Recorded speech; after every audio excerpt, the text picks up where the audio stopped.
Luka Modric telah berjuang gigih sejak masih berumur kanak-kanak. Perang mencekam di tanah airnya telah menumbuhkan mental kuat di dalam diri Modric kecil. Sepak bola lalu menjadi pelariannya dari perihnya peperangan. Dengan bola di kakinya, Modric menyusuri jalan takdir untuk menjadi salah satu gelandang terbaik di dunia. Bersama Real Madrid, dirinya telah meraih banyak trofi prestisius yang diimpikan banyak pesepak bola. Ditambah sebuah gelar Ballon d'Or yang semakin menyempurnakan karirnya. Dengan usia yang tak lagi muda, Modric masih punya asa untuk terus bermain bersama Real Madrid. Bagaimana proses panjang dan berliku Luka Modric hingga mencapai karir yang cemerlang di Real Madrid?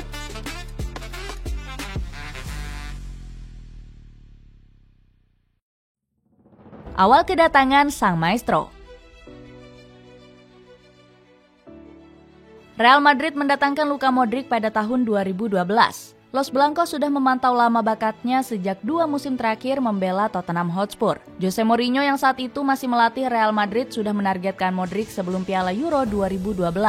The Special One merasa Modric akan membawa lini tengah El Real kian berwarna. Mourinho bahkan secara berani menghubungi langsung manajemen Tottenham. Pada akhirnya manajemen The Lily White luluh dan melepas Modric di kisaran 35 juta euro. Saat itu Modric langsung mengenakan nomor punggung 19 dan mendapat kontrak selama 5 tahun. Kedatangan sang pemain sudah dinantikan oleh warga Santiago Bernabeu.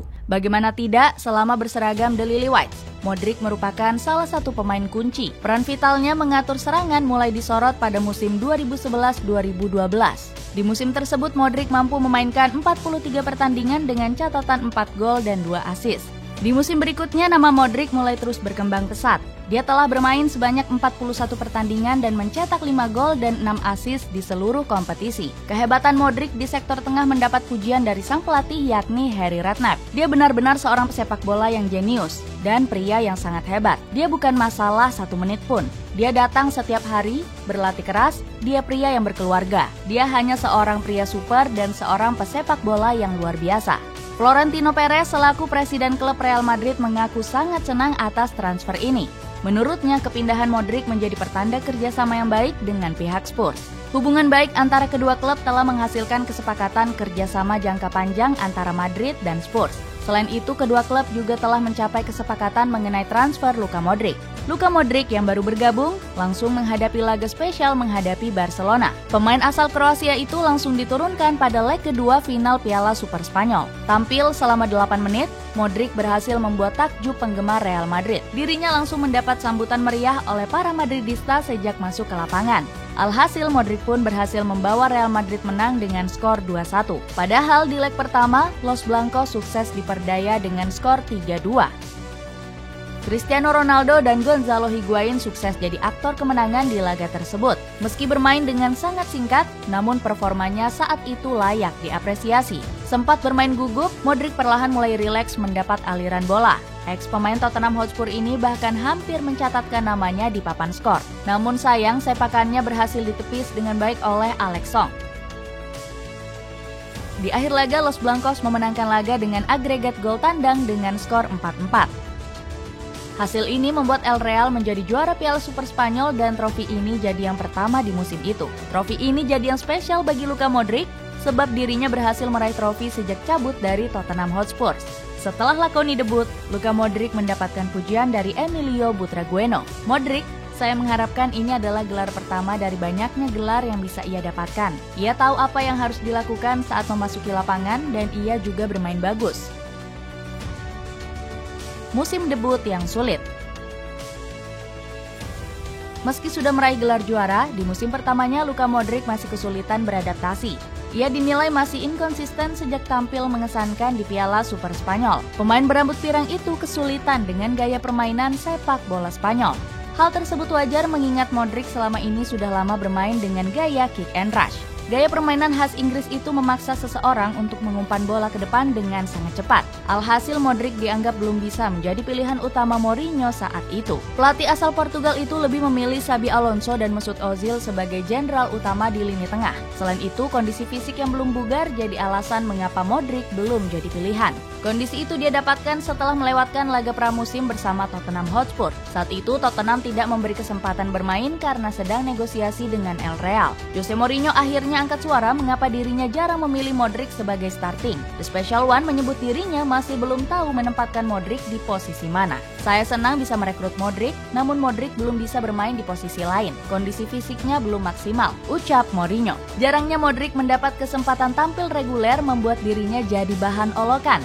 Media asal Spanyol yakni Marca menilai keputusan Real Madrid merekrut Modric dianggap blunder. Di artikel itu Marca membandingkan Real Madrid dengan rekrutan brilian sang rival Barcelona. Saat itu La Blaugrana merekrut Jordi Alba dari Valencia dan dianggap pembelian terbaik musim itu. Sedangkan Modric dianggap sebagai pembelian terburuk di musim itu karena gagal tampil impresif. Saat itu Marca melakukan voting dan ternyata para fans Real Madrid banyak yang memilih Modric. Saat itu Modric mendapatkan suara sebesar 32,2% dan menjadikannya sebagai pemain terburuk saat itu. Jose Mourinho rupanya mengetahui kabar ini dan melakukan pembelaan kepada Modric. Mourinho mengatakan kalau dirinya meminta para fans untuk memberikan waktu kepada Modric. Mourinho yakin Modric akan tampil membaik dan akan membuat para fans jatuh cinta padanya. Yang saya minta kepada Anda para Madridista adalah memberi Luka Modric waktu dan bersabar.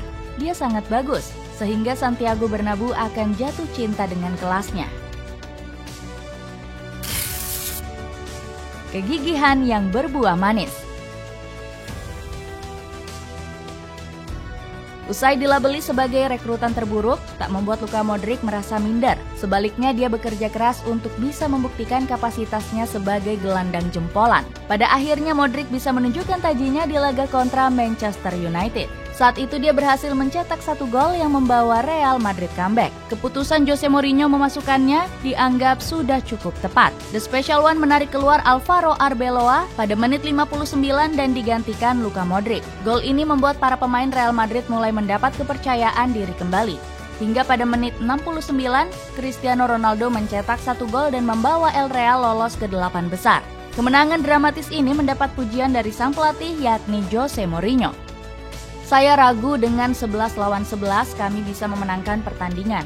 Saya punya perasaan bahwa Modric akan mengubah permainan karena dia membawa beberapa kualitas yang tidak kami miliki di lapangan saat itu. Setelah tampil dengan apik di laga ini, Modric perlahan mendapat kepercayaan oleh Jose Mourinho. Terbukti di musim itu dia bermain sebanyak 53 penampilan dan mencetak 4 gol dan 6 assist. Modric juga mengaku lebih percaya diri setelah mencetak gol melawan Manchester United. Aku merasa nyaman. Laga di Old Trafford banyak membantuku dan aku merasa nyaman saat ini. Sebelum itu segalanya tidak berjalan seperti yang kuinginkan. Dan aku harap bisa terus seperti ini. Performa apik Modric tidak lepas dari kerasnya metode latihan yang dia terapkan sendiri. Dia menjadi pemain paling rajin saat sesi latihan. Modric selalu pulang terakhir dari lapangan latihan El Real, yakni Valdebebas. Dirinya bahkan menambah sesi latihan tersendiri di luar menu latihan staf pelatih Los Blancos. Puncak performa sang legenda. Setelah melewati masa-masa yang cukup sulit, Luka Modric terus bersinar bersama Los Blancos. Pada musim 2013-2014 jadi titik kunci lonjakan performa pemain asal Kroasia tersebut. Di bawah asuhan Carlo Ancelotti, Modric memegang peranan penting permainan Los Blancos. Saat itu Don Carlo memutuskan untuk memasangkan Modric bersama Xabi Alonso. Tak disangka duet maut ini berjalan sukses dan menjadi duet terbaik di Spanyol saat itu. Kunci kesuksesan keduanya karena kedua pemain ini sukses menjalankan peran yang diarahkan. Saat itu Xabi Alonso berperan sebagai holding midfielder yang membawa ketenangan di lini tengah. Sementara itu peran Modric dinilai dinamis dan lebih bebas untuk mengatur serangan. Ketajaman Modric di musim ini membuahkan hasil sebab dia berhasil meraih gelar Liga Champions perdananya.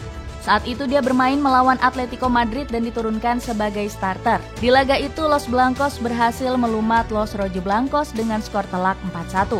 4 gol Real Madrid dijebloskan Sergio Ramos, Gareth Bale, Marcelo, dan Cristiano Ronaldo. Sedangkan Atletico hanya bisa mencetak 1 gol saja melalui Diego Godin pada menit 33. Di laga ini Modric mendapatkan rating 8,74 dari WhoScored. Selain itu, Modric juga mencatatkan akurasi passing sebesar 89,4% di laga ini. Dia juga mencatat sentuhan bola yang cukup banyak yakni 101 kali. Setelah memenangkan gelar Liga Champions, Luka Modric memuji Carlo Ancelotti. Dia mengatakan Ancelotti adalah sosok pelatih yang hebat. Yang bisa saya katakan adalah dia pelatih dan pribadi yang hebat, dan saya telah memainkan sepak bola terbaik saya di bawah bimbingannya.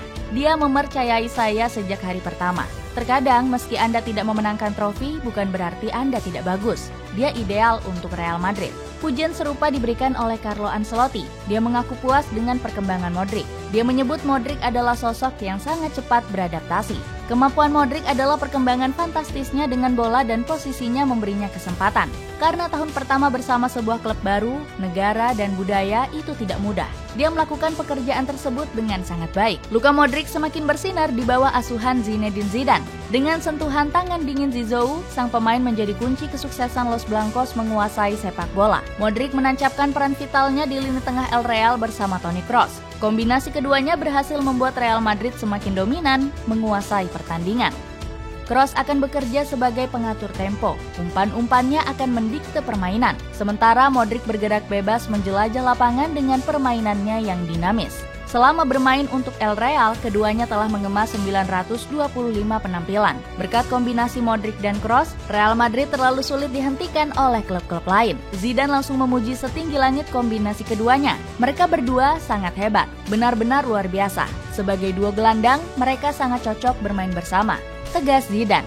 Ini dibuktikan dengan raihan gelar Liga Champions selama 3 musim berturut-turut.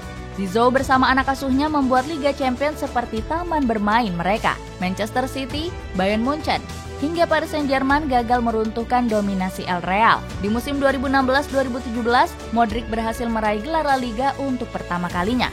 Kontribusi besarnya di musim itu memutus puasa gelar La Liga El Real sejak musim 2011-2012. Modric semakin menyempurnakan karirnya dengan meraih Ballon d'Or pada 2018.